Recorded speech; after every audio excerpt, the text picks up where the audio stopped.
네, 안녕하세요. 안녕하세요. 또 다시 보안 뉴스 시간이 돌아왔는데요. 2주 만에 또 뵙겠습니다. 이번은 3월 14일 뉴스입니다. 오늘도 10분 안에 되도록 많은 소식 들려드리기 위해서 좀 빨리 진행을 하도록 하겠습니다. 첫 번째 소식이 조금 좀 뭐 슬픈 소식이기도 한데 그 말레이시아 항공기가 그 상공에서 미사일을 맞아가지고 추락한 적이 있었습니다. MH17기인데요. 요거에 대한 보복으로 개인이 그것도 어린 청소년이 어린지 알아요 그거? 네, 나왔어요. 네, 그 해커가 그 러시아 사이트들을 공격하고 있습니다. 사실 러시아가 이거 했는지 안 했는지 논란이 많지만 그래도 의심을 하는 거죠. 그래서 km.ru라는 사이트를 공격을 했고요. 거기서 그 다음에 게임사 하나를 공격을 했습니다. 왜 뜬금없이 아무 관계 없는 얘기를 하는지. km.ru가 그래서 뭐 어떤가 봤더니 일종의 포털 사이트예요. 그래서 뭐 엔터테인먼트와 뉴스 다 다루고 있는 우리나라로 치면 뭐 네이버 같은 사이트 그렇죠. 같아요. 근데 여기서 개인정보 150만 개가 이제 탈취가 됐다라고 이제 밝혔습니다. 그래서 굉장히 사건이 커졌고요. 그 해킹을 하면서도 얘기한 게 그거죠. 뭐 개인정보나 이런 거보다는 그 경각심을 하기 위해서 그 비행기 추락한 거에 대한 일종의 보복 비슷하게 얘기 시작했는데 엉뚱하게 폭탄 맞은 거죠. 네. 지난번에 그 닛산 공격받은 걸로 치면 사실은 그렇죠. 전혀 관계없는 회사들이 이렇게 공격을 받게 되는 걸로 봐서는 뭐 모두가 조심해야 될 수밖에 없을 것 같아요. 앞으로 어느 날라오는 돌에 맞아서 어디가 깨질지 아무도 모를 것 같아요. 자, 두 번째는 이 그림이 이렇게 자물쇠가 있고 이렇게 파도가 치고 있잖아요. 이게 이제 드라운이라는 취약점이 공개가 됐습니다. 이게 뭐예요? 저는 솔직히 잘 몰라가지고. 보통들 사람들이 알고 있을 때 웹사이트 접속할 때 HTTPS라 그래서 암호화해서 접속하는 방법이 있거든요. 네. 로그인하거나 개인정보들이 왔다 갔다 할 때는 누가 보지 못하게 암호화해서 트랜잭션을 관리를 해야 되는데 그 암호화 방법론이 그 되게 오래된 버전이 이제 취약점으로 이번에 나타난 거고요. 네. 근데 이미 가이드가 돼서 그 버전 SSL 버전 2 이런 것들 쓰지 말라고 공지는 다 돼 있었어요. SSL 버전 2를 사용하지 말아라. 위험성이 있고 그게 안전하지 않기 때문에. 근데 오랫동안 했지만 뭐 어플리케이션을 깔거나 서버를 깔 때 디폴트로 지원하는 버전 중에 깔리기도 하고 또 서비스가 아닌데도 그냥 같이 생각 없이 깔아놓은 데가 있고 하다 보니까 굉장히 많은 사이트들이 그 버전에 대한 취약점을 갖고 있는데 이렇게 그 취약점을 가진 버전의 서버를 공격하다 보면 그 서로 왔다 갔다 하는 정보들을 디크립션해서 볼 수 있게 되는 취약점이 생긴 거라서 굉장히 많은 이슈가 될 수 있다라고 얘기가 되고 있고요. 그래서 버전 2를 사용하지 않는 거를 기본적으로 권고를 하고 있고. 네.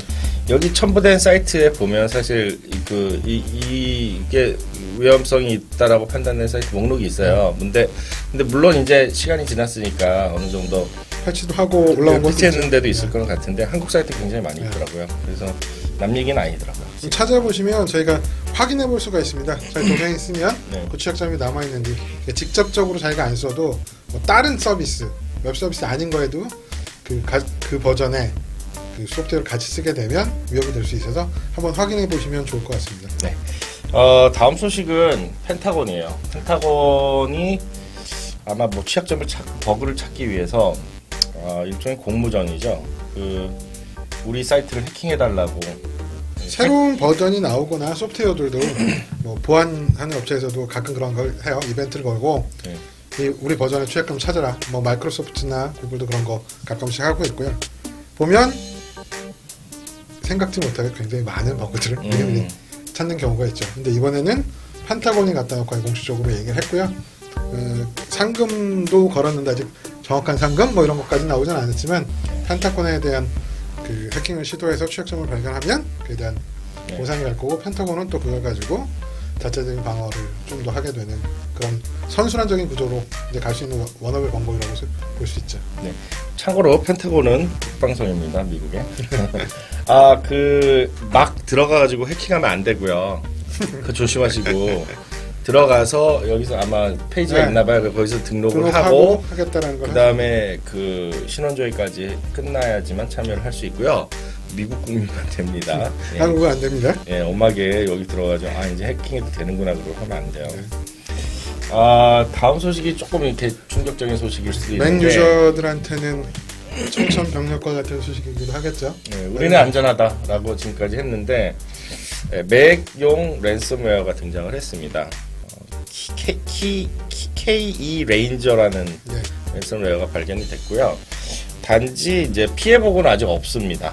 그래서 피해가 어느 정도인지는 아직 파악은 안 되고 있지만 랜섬웨어가 발견된 거는 사실이고요. 그러니까 보안을 하는 사람들이 일반적으로 얘기할 때 100% 완벽한 보안 시스템 없고 100% 완벽한 방어책이 없다라고 얘기했듯이 완벽한 보안을 가졌다라고 생각을 하고 있었던 맥까지도 랜섬웨어 하는 걸 보면 어찌됐든 내가 주의하고 최대한 안정적으로 쓸 수 있게 시스템이든 자기 패스워드든 중요 정보를 관리하는 게 필요할 것 같고요. 맥 자체가 어떤 해킹이라든가 벌너러비티에 들어온 게 아니라 애플리케이션을 통해서 들어오긴 하지만 그래도 맥 유저들 이제 그 보안이나 이런 말웨어에 더 이상 안전하지는 않다. 고민해야 된다는 게 메시지로 다시 나올 수 있겠죠. 마지막으로 닛산 리프가 뭐 우리 포스트에도 한번 올렸었는데 닛산 리프가 해킹 위험이 있다 그래가지고 문제가 제기가 됐고요. 그거를 닛산이 폴로업을 했습니다. 그래서 일부 애플리케이션의 사용 중지를 했습니다. 이게 이제 IoT 보안 계속 나오는 것처럼 다양한 형태로 IoT 보안 이슈들이 생길 것 같고요. 뭐 닛산 자동차 자체가 해킹에 취약했다 이게 아니고 닛산 자동차에서 정보를 볼 수 있는 앱 관리 앱 자체가 시큐하게 구성이 되지 않다 보니까 내가 차대번호 우리로 말하면 차대번호를 알면 다른 차의 정보도 가지고 올 수 있고 그렇게 했었던 취약점이어서 어플리케이션을 사용을 중지했죠. 근데 이제 이런 것들이 앞으로는 계속 늘어나는 게 당연히 예상됩니다. 안전에 문제가 될 정도까지의 문제는 아니었고요. 네. 그 클라이맥 시스템 그러니까 그 공조 장치, 공조 장치를 갖다가 밖에서 핸드폰을 이용해서 조종한 케이스입니다. 그리고 사실 리프는 이제 우리나라에 판매된 차가 아니기 때문에 뭐 약간 남 얘기 같이 보이긴 하는데 제주에 아마 팔렸을걸요? 그래요? 네. 제주에는 있을 걸로 알고 있습니다. 하여튼 IoT 이걸 사실 한 것도 지금 매체에서 했어요. 그렇죠. 매체에서 누굴 고용해가지고 한 거니까 사실은 IoT 시대를 맞이해가지고 경각심을 주기 위해서 오히려 좀 한 퍼포먼스 같은 느낌이 들었고 닛산에서도 처음에 좀 소극적으로 대응을 하다가 그다음에 이제 미국에서 본격적으로 대응을 했습니다. 그래서 오늘은 여기까지 얘기를 하고요. 좀 예고 말씀드리면 저희가 2주 만에 한 번씩 보안 뉴스를 하는데 다음 주는 저희 아카마이에서 특별판이죠. 스테이트 오브 더 인터넷 보고서 그 보안판이 나와 있습니다. 그래서 그거에 대해서 뭐 한 10분 남짓 해가지고 아주 압축을 해가지고 뭐 알아듣기 쉽게 그냥 쭉 설명하는 시간을 다음 주에 특집을 하려고 합니다. 그래서 다음 주 월요일에 하고 그 다음에 또 그 다음 주에는 보안 뉴스로 다시 돌아오도록 하겠습니다. 한 주 빨리 다음 주에 그 작년에 있었던 아카마이가 발표한 소티 리포트 보안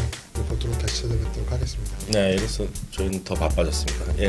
여러분 봐주셔서 감사드리고요. 다음 주에 또 뵙겠습니다. 다음 주에 뵙겠습니다. 감사합니다.